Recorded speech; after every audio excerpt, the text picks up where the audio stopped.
So I just had the privilege to talk to Dr. Don Brash, the former leader of the National Party as well as the leader of the ACT Party in 2011. This interview was for a big long piece that I'm working on about the history of the ACT Party, similar to my Winston Peters video and my Peter Dunn video. But I think this was going to be my magnum opus, my best video so far. But I thought I'd share my entire interview with Dr. Brash beforehand, and then because I'm going to use clips from that in my bigger video, so you wouldn't be able to see everything that I talked to him about. So I only talked about things about the ACT Party specifically, so don't go in there thinking I'm going to talk about the infamous Ariwa speech or his run as national leader or anything like that. So I hope you enjoy, and please subscribe and get ready for my big long ACT video coming out not soon, in a bit. Alright, thank you very much for joining me, Dr. Brash. It is, it's a real privilege for me. I really appreciate it. So, Very well. So I've been looking into the history of the ACT Party because I'm quite fascinated from its history, from Roger Douglas all the way up to now. And obviously you were the leader in 2011, and I am, very grateful to talk to you. And I had a few questions. Yep, that's good. And you very kindly sent me the questions in advance, or at least the ones you had in mind at that time. I did, because, I don't want to catch you off guard. Right. Yes. So I was wondering what your view of the founding of the ACT Party in its early years with Roger Douglas and Richard Preble, because obviously you joined the National Party before you joined the ACT Party. So I was wondering, do you have any criticisms of that early party, or any ideas that you wanted to share based on that early party? No criticisms at all. Of course, when the ACT Party was founded, I was already governor of the Reserve Bank. Prior to the Reserve Bank, of course, I had been in a number of other roles, several of which involved working with Roger Douglas in various parts of his reform.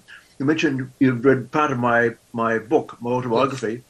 I'm not sure if you read the part which dealt with the my involvement in, for example, I chaired 4 different tax committees for Roger Douglas. I chaired the GST Design Committee, then I chaired one on rural sector taxation, then on superannuation taxation, and finally on something with a very esoteric title. I won't even bother with that unless it's relevant to your discussion. So I'd worked with Roger Douglas and indeed that Labor government reasonably extensively during that late 80s period. And of course, it was Roger Douglas who appointed me as governor in 1988. So I'd had quite a bit of contact with him previously, but when I got into politics, into the Reserve Bank rather, I kept right out of any political involvement at all. Yes. In fact, one of the interesting things was that Roger Douglas said, look, if the Reserve Bank is to be meaningfully independent politically, you should brief not only the government about what you're doing, but also the opposition. Of course, in those pre-MMP days, there were only 2 main parties. Yeah. So even though Labor was in government, I was briefing the National Party also on what I was doing. So when ACT was formed, I think about, 94, from memory. Yes. Yeah.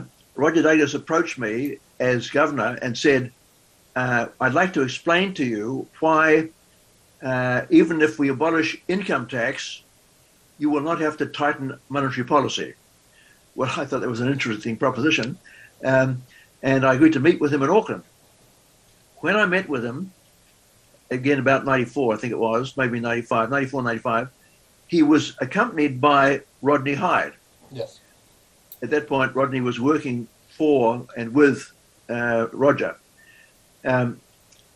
Rodney hardly said a word throughout quite a long meeting, but at the end of the meeting, he said to me, I gather your wife is from Singapore. I said, yes, that's right. He said, my wife is from Malaysia. He said, next time you and your wife are in Auckland, let's the 4 of us have dinner together.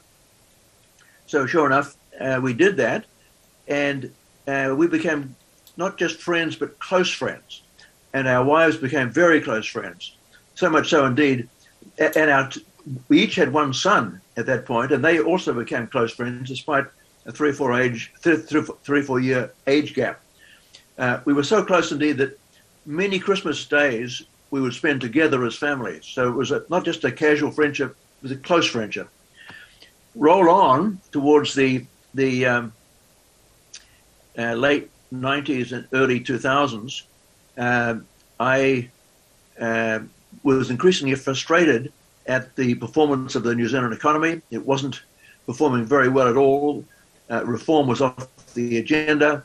And I gave a speech at what was then called the Knowledge Wave Conference in late 2001.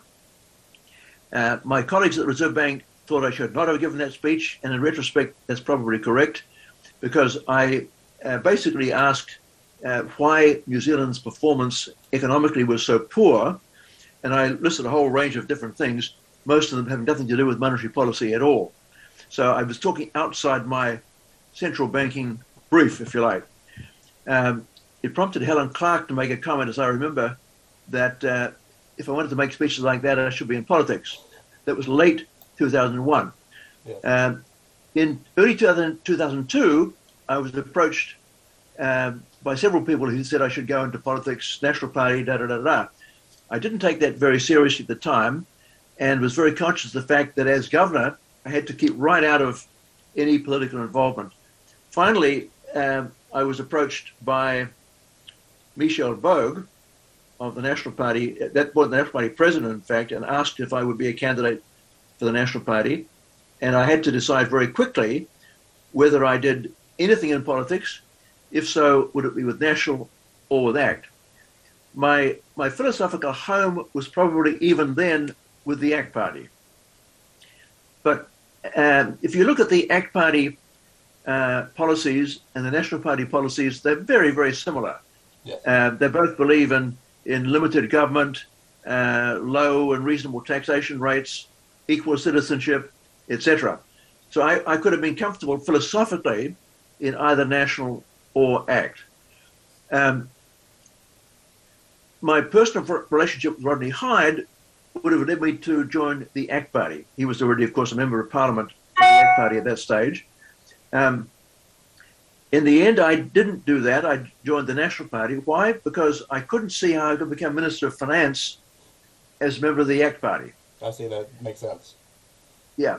And being Minister of Finance was at that point my highest ambition. Now, of course, as it turned out, the 2002 election was a disaster for the National Party. Fortunately, I was sufficiently high up the list so that even though that was a disaster, much worse even than last year, we got 20.9% of the vote. I was able to get in. Of course, what happened to ACT was that it increased its membership and had 9 members of Parliament, with Richard Prebble, of course, still as leader. I guess from my point of view, my personal point of view, the benefit of the National Party disaster in 2002, of course, was that many of the people who might have been aspiring to be leader no longer belonged to the Parliament. And of course, National didn't do very well for the next little while, and eventually, in desperation, the party appointed me as leader. And you're not here to talk about that. But the mistake I made tactically, I suspect, was that by instinct, I am on the right.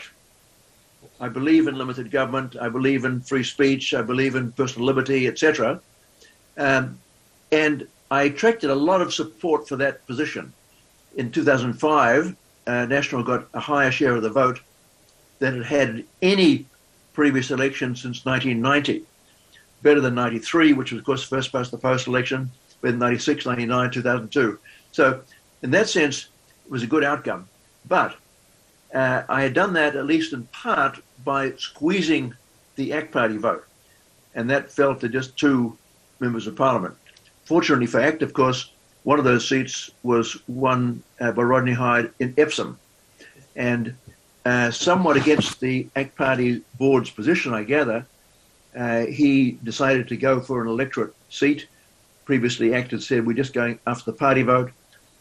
He decided that if ACT was to survive, they needed an electorate seat, and of course he got that electorate seat. Now, so when I went to Parliament, it was a toss-up. I could have gone either way philosophically between National and ACT, but I wanted to be Minister of Finance, and I couldn't see how that would be possible as a member of the ACT Party. There was a long-winded answer. I can't recall what the question was now. Yes, I think that that did sum it up of why you chose to join the National Party over ACT in that early years. I wanted to touch on briefly just what you just talked about, the Epsom electorate in 2005. As the leader of the National Party, did you consider an Epsom deal like we do see nowadays with uh, And with Rodney Jay, Hyde? didn't the sound isn't terribly clear. I didn't Oh, quite catch the I question. apologize. Let me just see if I can Sorry. fix that. Does that sound better? Try anyway. So in 2005, while you were the leader of the National Party, did you consider an Epsom deal with Rodney Hyde, like we do see Uh, nowadays? did I consider it? Yes. But the board, National Party board, was totally opposed to it. Right. And in fact, the National Party board passed a resolution requiring the leader of the party, namely me, and the president of the party, namely Judy Kirk, to write jointly to the voters of Epsom, urging them to vote for Richard Worth, who was the National Party candidate Yep. in Epsom. I refused. I said, that's There you crazy. go. From the National Party's point of view, it makes no sense at all to deprive ACT of that electorate if they can win it. Yes. Because if they didn't win it, there's a potential 2 or 3% of the party vote lost to the centre right. Mm. If they do win it, National Party members of Parliament haven't changed in number. They don't hold the Epsom electorate, but their total MPs in Parliament, of course, haven't been changed at all, Of because course. what determines that number is, as you know, the party vote. Yes. So I refused to sign the letter. It did go out, signed by the party president and by the Northern Regional Chair of the National Party. But fortunately, the voters of Epsom had more brains Yes. and voted for Richard Worth. That was Rodney Hyde anyway. And as I say, it was because Rodney won that electorate, and therefore ACT had 2 MPs in Parliament after 2005, that I was in position after that election to have the same number of MPs supporting me to be Prime Minister as Helen Clark had supporting her. Yes. 57 from each of us, with Winston once again having the balancing vote, and he decided in the end to jump with Helen, as he did, of course, in 2017. Yes. But had Rodney not won Epsom, there wouldn't have even been a question, because I would have those 2 votes from ACT Party wouldn't have been there. So I have no regret at all about not trying to deprive Rodney of that electorate. The irony is that I had coffee with Peter Dunn, Oh, of signaling course, that yes.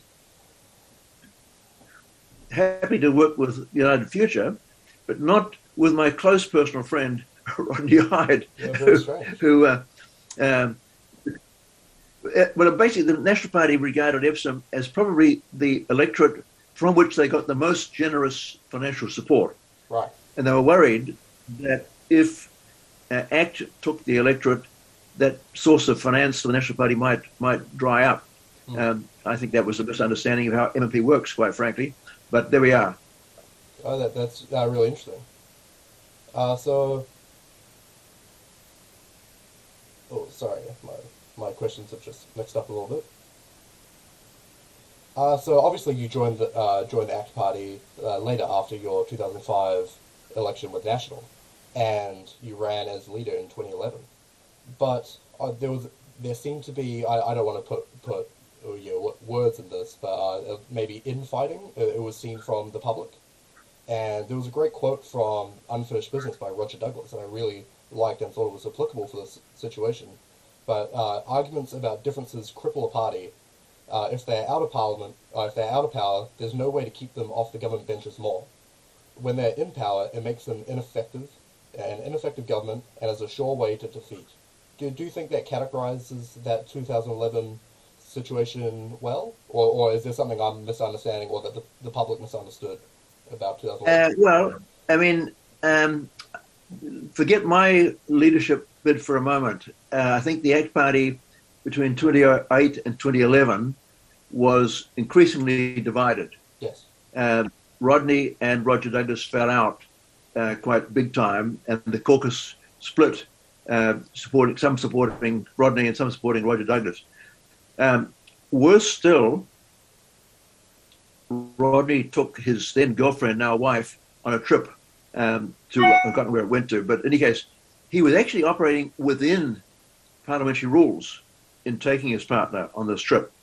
But the New Zealand Herald particularly portrayed it as a gross breach of anything proper, made worse, of course, by the fact that Rodney had campaigned quite vigorously against perks. Yes. And here's the perk buster taking his girlfriend on a trip around the world or wherever he took her. I'm not quite sure where he took her, but internationally anyway. And his reputation was badly damaged by that fact. And it looked as if ACT could very well be wiped out at the 2011 electorate. Rodney approached me, asked me to be co-leader with him, and I, as I think I explained in my book, yes, it seemed to me that might have improved the position a little bit, but his negative brand value and my positive brand value would have sort of netted out to zero. Yes. And I thought we might not get very far. So, in fact, I did, as you know, challenge him for the leadership at that point, and with a heavy heart, as I say, because we were still close friends. And indeed, when it became clear that ACT was not going to do well in the 2011 election, we didn't know in advance of the election, of course, how badly. But I called on Rodney in his office. He was still a minister through to the end of that election. And I said, Rodney, I think I owe you an apology. And he said, what for? I said, well, when you took over from Richard Preble, ACT had 9 MPs. At the subsequent election, you got 2.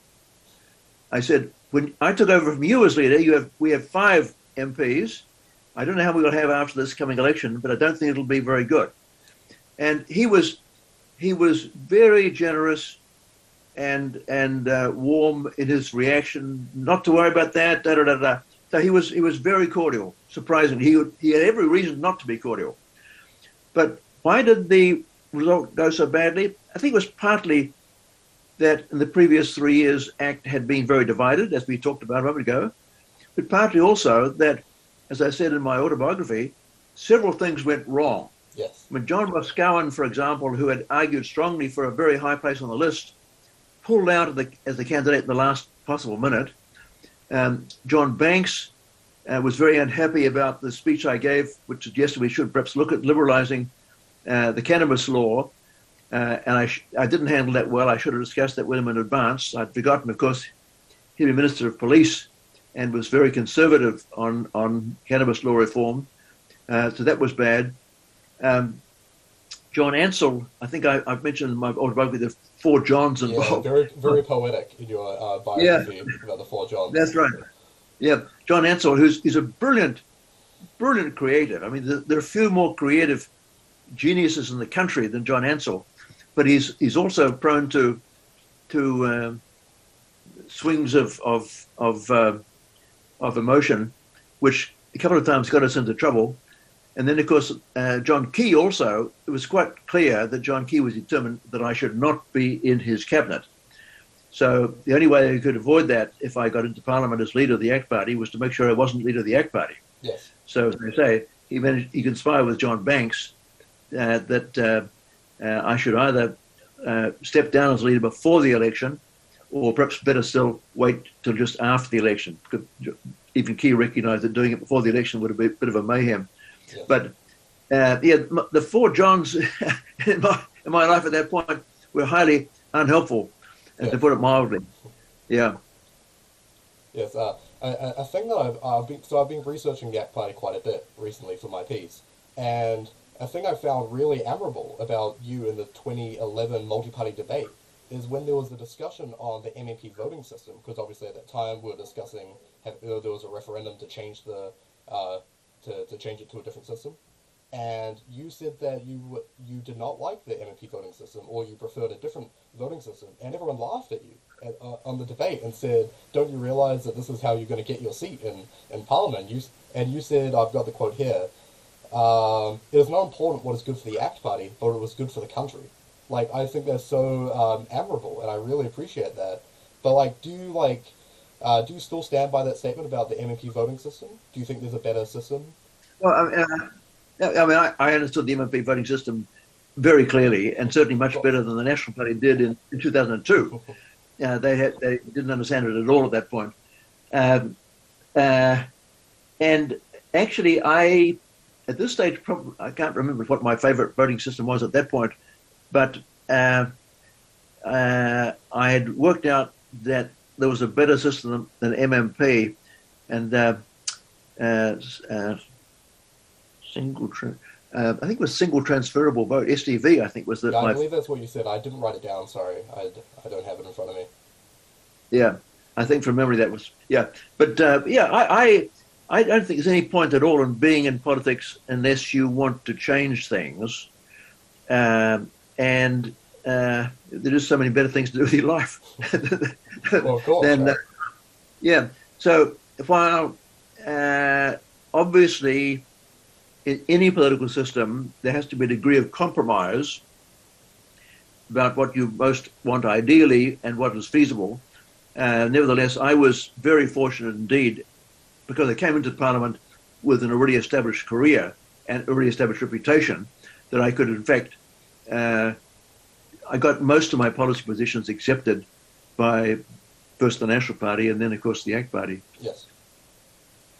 So, in your autobiography, you stated that some people urged you to run as the candidate for Epsom, but you decided to let John Banks be the candidate for Epsom. Like, obviously, with the benefit of hindsight, do you believe that maybe you should have stood in Epsom? No, I don't think it would have made much difference, actually. I mean, this 2011 election was not long after the mayoralty election in Auckland. I think that was in 2010. And Banksy had polled extremely well in the Auckland mayoralty race in what was the Epsom electorate. So we knew we had a lot of support in that area. And the theory was that he would anchor the party by winning that electorate, because obviously he was going to win it. And I would spend my time moving around the countryside, campaigning for the party vote in other parts of the country. Yes. I don't think that strategy was flawed. The outcome, I mean, I might have won the Epsom electorate, but we won that anyway, so that wasn't the issue. Question with, would John have been a better candidate around the country? I don't know there's any obvious reason to think that. He might have been, but not obvious to me. Okay. So obviously we're now, in 2020, the 2021, sorry, the ACT Party is much higher in its party share, in its MP share than it has, forever, than it ever has. What are your thoughts on the 2021 election with ACT's, your massive, would I call it a resurgence? Maybe, since their lull over the 2005 to 2021. But would you say, what would you say is the reason for for their massive vote count in 2021? I think two things. It was perception of those who would otherwise have voted National. The National was in a mess. That had, obviously, three leaders in quick succession. And that looked very untidy. So the people who were naturally centre-right were saying, look, what else is available? So there was some push from National, if you like, and some pull from David Seymour. I think Seymour ran a very good campaign. I've forgotten what his first campaign was for the ACT Party. It was either 2011 or 2008. But in 2011, when I was leader, he was the ACT Party candidate in Auckland Central. Yes. So he had a lot of experience by that time, and 9 years in politics, and 6 years. When did he go into Parliament? 2014. 14. Yeah, that's right. So he had by that time 6 years in Parliament, knew his way around, and is very bright. He's a highly intelligent, works hard, totally dedicated to the cause, and has made a lot of good progress. Recently, just to add on to that, David Seymour has said that he's aiming for 20 MPs in the next election. Do you think that's feasible for ACT continual growth? Well, it depends to some extent on what happens to the National Party. Of course. Because obviously, to some degree, those two parties compete for the centre-right vote. yeah, a lot depends on what happens to the National Party. At the moment, David Seymour is attracting big crowds all over the country. And an email from a friend of mine in Palmerston North about 3 or 4 days ago, who said last year when Seymour was around, he had an ACT Party meeting that 7 people attended. This year, 186. Wow. In Palmerston North. So, okay, some of those will be just people kicking the tires, trying to work out whether something this is serious or not. But some of them will be about ACT. Yeah. And it's what is surprising in some ways is that I mean, he's got a caucus of 10, including himself. Brooke Van Velden is, of course, not previously an MP, but she had 2 or 3 years working in Parliament with David, so she understands how the place works to a large degree. But the other 8 members of his caucus are totally new, and boy, that's quite a learning experience for them. It's a very different environment from anything outside Parliament. Of course, yeah. Like I can think of the only other time like that was when United Future had their big, That's right. vote increase. 2002. 2002. Dude, that's right. Yeah. Went from about 2 to about 11. Yeah, something like that. Yeah, a lot of new MPs. Yeah, big learning curve. Yep. And the risk there is that MPs who suddenly find themselves in Parliament with an audience say things which are ill-disciplined or inconsistent with the party's position or whatever. It's a headache for the leader. And I'm sure that David's having to work quite hard to make sure his MPs understand the party policy on a whole series of different issues. I'm sure. So when I've been watching through some election coverage recently, in the 2014 election, when David Seymour was elected, I saw that you were there at the ACT party, our celebration party, when David Seymour was elected. And I was wondering, are you still connected to the party in any way, in any level of leadership? Oh, or are you just absolutely. I'm a member of the party. Oh, yes. Enthusiastic member of the party, and I attend quite a number of meetings in Auckland. I attended the annual meeting a few weeks ago, or a few months ago now. Yeah. I'm going to the 25th anniversary of the party's formation in October in Wellington, because I'm definitely a strong supporter of the ACT Party. Now, I'm personally supportive of Judith Collins. She entered Parliament at the same time that John Key and I did. So in Parliament, you tend to be closest to the people who enter Parliament the same day that you do. Oh, yeah. Not surprisingly, perhaps. Eventually, those relationships sort of get a bit diffuse. But because National did so poorly in 2002, only 5 new National Party MPs that year, 3 of whom were Judith Collins, John Key, and me. And we became quite close. So I'm a friend of Judith's. I regard her very highly, and am supportive of her. But that doesn't diminish my support for the ACT Party. Right. As an extension to that, I had a little question here. I think I probably know the answer, but with ACT's resurgence, could we see a Don Brash running in 2023? No, I'm not running in 2023. Someone was pointing out to me recently that the Prime Minister of Malaysia is 93, so it's maybe another decade ahead of me. But no, I've got no plan to come back to Parliament. I probably thought of course, I stepped out of Parliament in early 2007, stepped down as the leader late 2006, because the media had come to the conclusion that I would be too old in 2008 to run for Prime Minister. Oh, wow.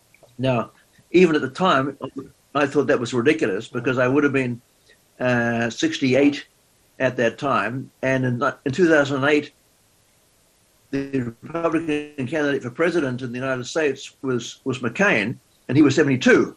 So I figured if McCain could run for president of the United States in 72, I could run for Prime Minister of New Zealand in 68.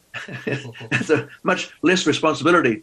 But the media had come to the conclusion that 68 was far, far too old, and I should step down. And eventually, various personal reasons added to it, I quit.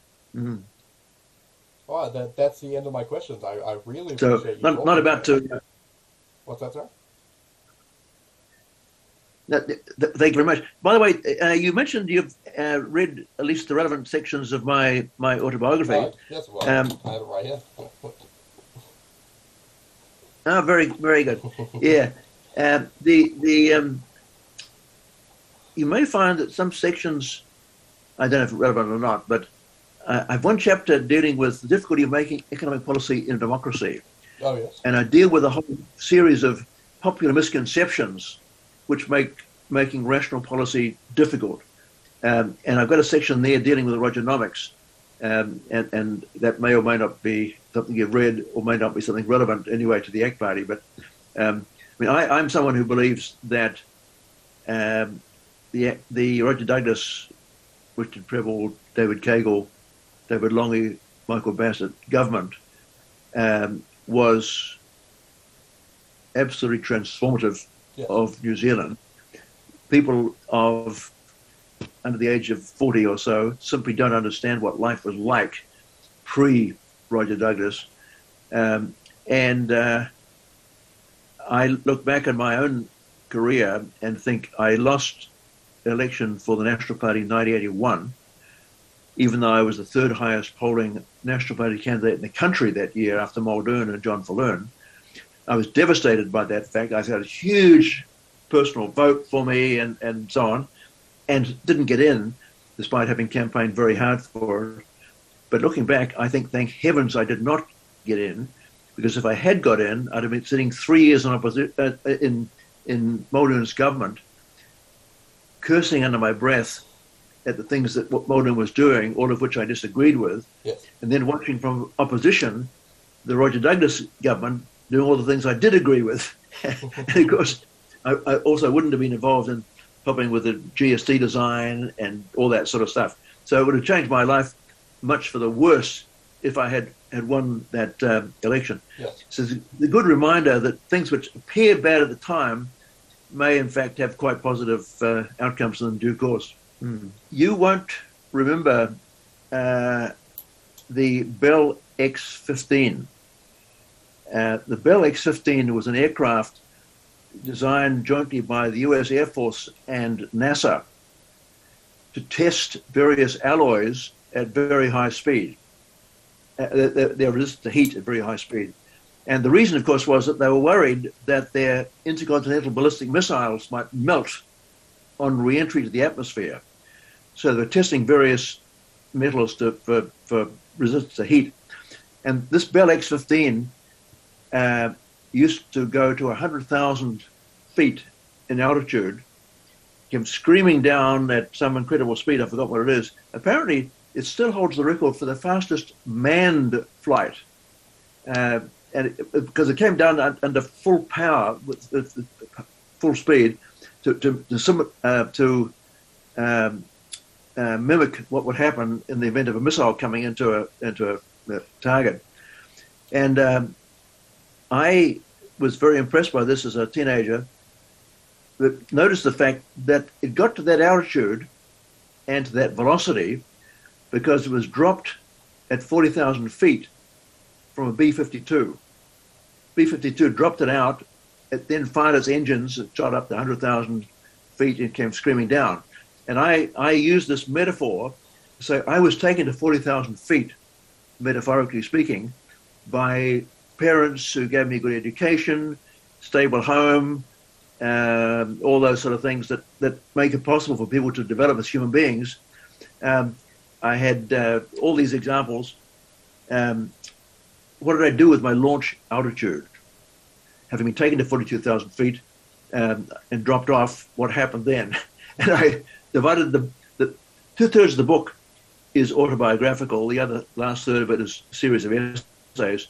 But the 2/3 are divided into what I call successful flights, semi-successful flights, and disastrous failure flights, using the Bell X-15 as a metaphor. Yeah. Oh, that is really, really interesting. But before I let you go, I wanted to tell you a little anecdote that I have, because obviously I'm quite young, and when I was, well, how old would I have been? 6 years old. That was in the 2005 election. And I remember very vividly my stepfather taking me into the polling station with him as he voted for you. Because one of my family big national supporters. Actually recently voting for ACT in 2020. But I just wanted to say that, because obviously you're being very instrumental in this country. And I really appreciate you talking to me. Well, not at all. I enjoyed talking to you, and I enjoyed my time in politics. Actually, most of the time was a lot of fun.